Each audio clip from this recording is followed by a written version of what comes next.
دیمنین پقینا تانککی غازه لطاخ گریباسه لباجر دهوکه.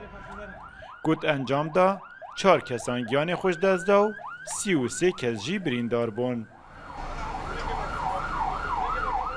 زیده باری هنده زیان گهشت آواهی کوبش ناخوی قطابیان بو. پتری 5 قطابیان تعدادمان. دیسان زیان گهشت 5 ترمبیلانو 5 دکانن بن آواهی دا.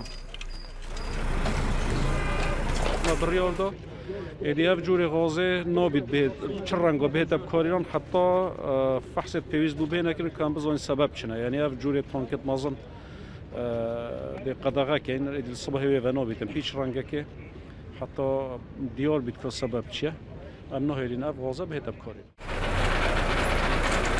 تانک غازا شوواج لسر بان آواهی بو.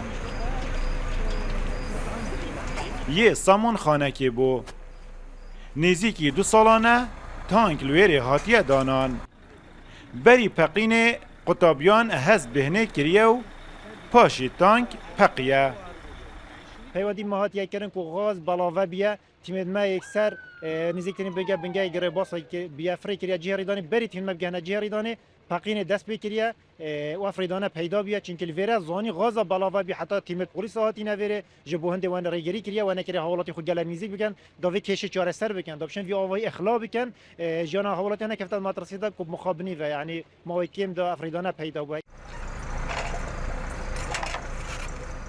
تیمن ریوبریا کاربه استینن کفتی را کرن. وایرن ویری قد کرن داکو وزا کاربه تیدا نمینید. تیمن باجروانی جی جاده یا بردم آواهی پاکش کرد. پشتی پقینه ریوبریان تایبتمند هاتی نو هر یک شوان کار خود کرد داکو شینوارن پقینه نهلیتن. لیچتش نشین شینوارن پقینه لسر دل کسو کارن قربانیان جیب بن. ایوب نصیری روداو دهوی